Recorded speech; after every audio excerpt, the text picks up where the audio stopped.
Poshan tracker YouTube ఛానల్కి స్వాగతం. అంగన్వాడీ టీచర్లు, సూపర్వైజర్ మేడం, సిడిపో మేడం గారికి నా నమస్కారాలు. పోషన్ ట్రాకర్ యాప్లో ఇప్పుడు కొత్తగా 24.8.1 వర్షన్ కొత్తగా అప్డేట్ వచ్చింది. ఆ అప్డేట్ని మనం ఏ విధంగా అప్డేట్ చేసుకోవాలి మన ఫోన్లో నేర్చుకుందాం. చూస్తున్న వాళ్ళు వీడియోని ఎవరు కూడా స్కిప్ చేయకండి అమ్మా, మరిన్ని విషయాలు మిస్ అవుతారు కనుక. అప్డేట్ ఎలా చేయాలో చూద్దాం. మన ఫోన్లో ప్లే స్టోర్ సెలెక్ట్ చేసుకొని సెర్చ్పై క్లిక్ చేయాలి.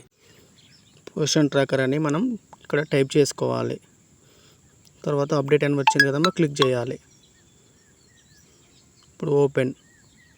సో ఇప్పుడు మనకు పోషన్ ట్రాకర్ 24.8.1 వర్షన్ అప్డేట్ అయిందమ్మా. ఇప్పుడు ఇందులో ఈ వర్షంలో కొత్తగా వచ్చినవి అంటే లోపాలు పరిష్కారం, అంటే bugs fixes, and photo upload చేయడంలో ఎదురయ్యే సమస్యలు, రోజువారీ నమోదులో వచ్చే లోపాలు, గర్భిణీలు, తక్కువ బరువు పిల్లలు వివరాలు తప్పుగా చూపించడాన్ని సరిచేశారు.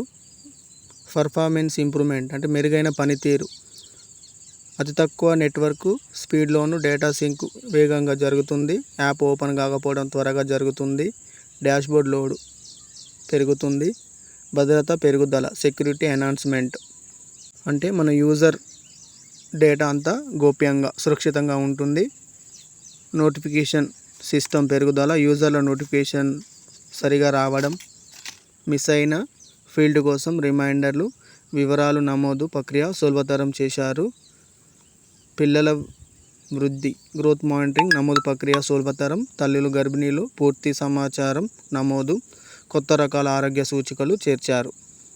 ఇతర ముఖ్యమైన సూచనలు, డాటా ఎర్రర్ వచ్చినప్పుడు సింక్ నౌ బటన్ నొక్కాలి, ఆఫ్లైన్ మోడ్లో కూడా నమోదులు తర్వాత ఇంటర్నెట్ వచ్చాక సింక్ చేయండి, యాప్ పని చేయకపోతే క్లియర్ క్యాచెస్ చేసి మళ్ళీ ఓపెన్ చేయండి. ఇప్పుడు మనం అంగన్వాడీ సెంటర్ ఓపెన్ అయ్యింది. సో ఇప్పుడు కొత్తగా వచ్చిన అప్డేట్ మనం ఏ విధంగా చేయాలో చూద్దాం. అంటే కొత్తగా ఏం మనకు యాడ్ చేశారు ఇప్పుడు యాప్లో చూద్దాం. న్యూ రిజిస్ట్రేషన్ ప్రాసెస్ మరియు for pregnant women, lactating mother and adults and girls, for children eKYC requirement, face capture, FRS requirement.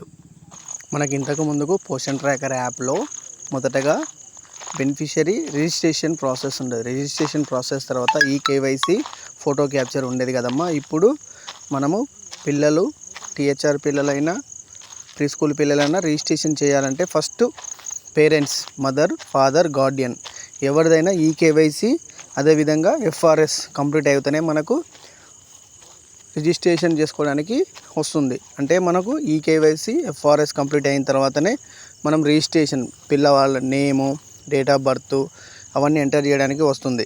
మన ఎవరి ఈకేవైసీ ఫోటో క్యాప్చర్ చేస్తున్నాం, మదరా ఫాదరా, ఇన్ కేస్ ఒకవేళ మదర్ చనిపోయి ఉంటే మదర్, గార్డియన్ అయి ఉంటే గార్డియన్. ఇప్పుడు మదర్ది ఒకవేళ మదర్ ఆధార్ కార్డుతో ఈకేవైసీ చేస్తే మదర్ సెలెక్ట్ చేసుకోవాలి. ఫాదర్ ఆధార్తో ఈకేవైసీ ఫోటో క్యాప్చర్ చేస్తున్నట్టు ఫాదర్. ఒకవేళ మదరు ఫాదర్ ఇద్దరు లేరు అనుకుంటే మనం గార్డియన్ ఆధార్ కార్డుతో ఈకేవైసీ చేసి ఎఫ్ఆర్ఎస్ చేసిన తర్వాతనే మనము రిజిస్ట్రేషన్ ప్రాసెస్లోకి మనం వెళ్తుంది.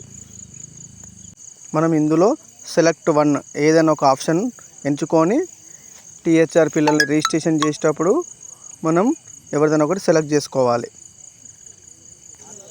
సెలెక్ట్ చేసుకున్న తర్వాత మనము ప్రొసీడ్ క్లిక్ చేసుకోవాలమ్మా. ప్రొసీడ్ క్లిక్ చేసుకున్నట్టయితే మనకి ఇప్పుడు ఎవరిదైతే మనం ఈకేవైసీ చేస్తున్నామో వాళ్ళది ఆధార్ నెంబరు మరియు ఆధార్ లింక్ అయిన మొబైల్ నెంబర్ ఎంటర్ చేసుకొని మనము ప్రొసీడ్ చేయాలి. ఇప్పుడు గర్భిణిగా రిజిస్ట్రేషన్ చేసుకోవాలంటే ప్రెగ్నెంట్ ఉమెన్ సెలెక్ట్ చేసుకొని న్యూ రిజిస్ట్రేషన్ సెలెక్ట్ చేసుకొని తర్వాత అండర్స్టూడ్ ఆ గర్భిణి యొక్క ఆధార్ నెంబర్, ఆధార్ లింక్ అయిన మొబైల్ నెంబర్ ఎంటర్ చేయాలి.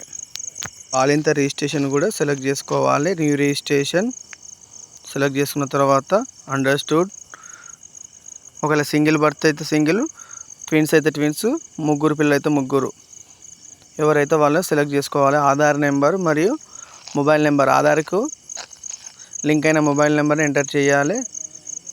తర్వాత బాలింత పిల్లల్ని కూడా సేమ్ అదే విధంగా అండర్స్టూడ్, మదర్ ఆధార్ కార్డ్ అయితే మదరు, ఫాదర్ ఆధార్ కార్డ్ అయితే ఫాదర్, ఒకవేళ గార్డియన్ అయితే గార్డియన్ సెలెక్ట్ చేసుకొని ప్రొసీడ్ చేసుకోవాలి. ప్రొసీడ్ చేసుకొని మనం రిజిస్ట్రేషన్ చేయవచ్చు.